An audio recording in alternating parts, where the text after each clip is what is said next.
राम राम। आप सभी का मेरे चैनल टूटी फूटी रसोई में स्वागत है। आज मैं आप सबके लिए लेकर आई हूँ घर में बनी हुई शिकंजी।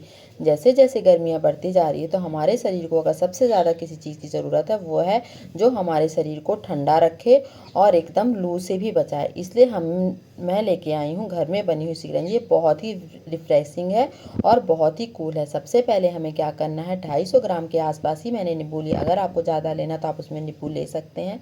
इसमें मैंने छिलका नहीं निकाला है, बिल्कुल थोड़ा बहुत ही टेस्ट करवाएगा, ज़्यादा नहीं। लेकिन ये हमारे शरीर के लिए बहुत ही अच्छा है, बिल्कुल भी नुकसानदायक नहीं है।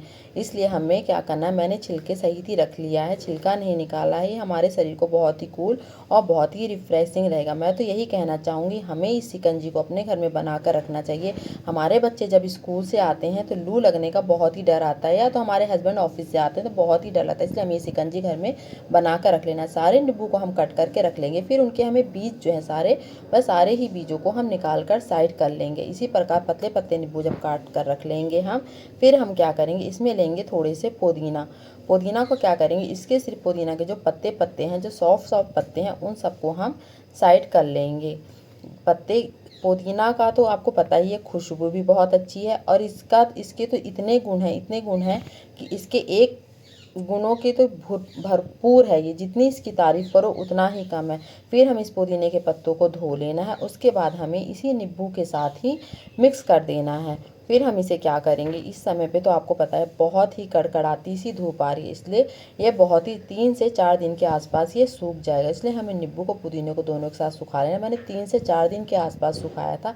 ये देखिए कितने अच्छे से सूख गया है, इतने अच्छे से सूख गया है कि उंगली की सहायता से ही बिल्कुल एकदम दब जा रहा है। ये बहुत ही आसानी से दब जा रहा है। इसका मतलब यह है कि हमारा जो नींबू है वो बहुत ही अच्छे से सूख गया है। फिर हमें क्या करना है, मिक्सर के जार में जो यह नींबू और पुदीने के पत्ते हैं, इसे हमें मिक्सर के जार में डाल देना है। उतना ही डालना है जितना यह एक बार में पीस सके। इसे हमें फिर क्या करना है, एकदम बारीक सा पेस्ट बना लेना है। एकदम बारीक सा पेस्ट बना लेना है। ऐसा बिल्कुल भी नहीं होगा कि पीसेगा नहीं, बहुत ही अच्छा एकदम बारीक सा पिस के हो जाएगा तैयार। ये देखिए कितना ही बारीक पिस गया, एकदम बारीक सा पिस गया। अगर आपको लगे ये थोड़ा बारीक नहीं हुआ तो आप इसे छलनी की सहायता से चाल भी सकते हैं। मुझे तो बहुत ही बारीक सा लग रहा था, इसलिए मैंने इसे छलनी की सहायता से बिल्कुल भी नहीं चला। उसके बाद हम क्या करेंगे, इसे हम रख देंगे साइड। उसके बाद पैन में लेंगे हम कम से कम 1 चम्मच के आसपास जीरा, 2 से 3 हरी इलायची, 3-4 काली मिर्च और 1 कटोरी के आसपास ले लेना है हमें मिश्री। फिर लेना है हमें वाइट वाला नमक और फिर हमें ले लेना है काला वाला नमक।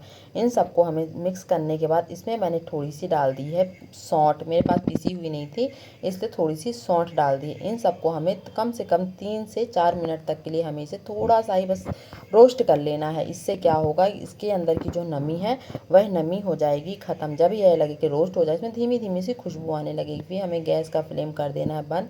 जब यह ठंडा हो जाएगा तो हमें क्या करना है, मिक्सर के जार में डालकर यह जो हमने मिश्रण तैयार किया है जीरा और सेंधा नमक, इलायची वगैरह का, इन सबको भी हमें एकदम बारीक सा पेस्ट बनाकर रख लेना है। ये भी बहुत आसानी से पिस जाएगा।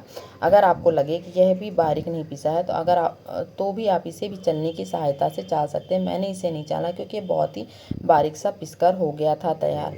ये इतना कूल है कि सच में एक गिलास पीने के बाद ही हमारे शरीर में ऐसा लगे कि हमने कितना एनर्जी लेवल जो है हाई लेवल तक आ जाएगा। फिर हमने जो है नींबू और जो पुदीने के को पीस के रखा था उसी के साथ ही हम इसे भी मिक्स कर देंगे। बहुत ही अच्छे से, इतने अच्छे से हमें मिक्स कर देना है ताकि सारी चीज़ें एकदम बहुत ही अच्छे से मिक्स हो जाए। थोड़ा सा भी ऐसा ना लगे कहीं पे कम ज़्यादा लगे, इसलिए हमें चम्मच की सहायता से अच्छे से मिक्स कर लेना है। जब आपको लगे सारा मिक्स हो गया है तो हम इसे क्या करेंगे, हम लेंगे गिलास में जो हमने ये होममेड शिकंजी पाउडर डाला है उस पर हम कम से कम आधा चम्मच के आसपास हम इसमें डाल देंगे शिकंजी पाउडर, जो कि बहुत ही कूल है और बहुत ही रिफ्रेशिंग है।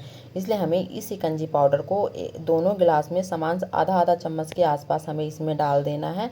फिर हम इसे क्या करेंगे, हमने जो शिकंजी पाउडर बनाया इसे हम एक शीशी में या एक डिब्बे में बंद करके रख लेंगे। जब भी कम से कम 2 से 3 महीना के आसपास, जो भी हमारी गर्मी, जब तक ये गर्मी है तब तक हम इसे यूज़ में ला सकते हैं। ये बहुत ही कूल है और बहुत ही रिफ्रेशिंग है। मैं इसकी जितनी तारीफ़ करूं, सच में मेरे पास तारीफ़ के लिए इसके कोई शब्द नहीं है। इसलिए मैं यही कहना चाहूँगी, आप इस होममेड शिकंजी को अपने घर में बनाकर बनाकर स्टोर करके रख लें। सच में ये बहुत ही कूल है, बहुत ही रिफ़्रेशिंग है और इसका टेस्ट भी बहुत ही अच्छा है, बिल्कुल भी इसका टेस्ट ख़राब नहीं है। उसके बाद हम क्या करेंगे, गिलास में लेंगे, नॉर्मल ठंडा पानी लेंगे, ज़्यादा नहीं, सिर्फ थोड़ा सा ही ठंडा पानी लेंगे। उसके ऊपर डालेंगे 2 से 3 आइस क्यूब। उसके बाद इसको हम बहुत ही अच्छे से, जो हमारा पाउडर है वह नीचे जम ना जाए, इसलिए हमें चम्मच की सहायता से उसे बहुत ही अच्छे से मिक्स कर लेना है। हमारी शिकंजी बनकर हो गई है तैयार। वीडियो को लाइक, चैनल को सब्सक्राइब करना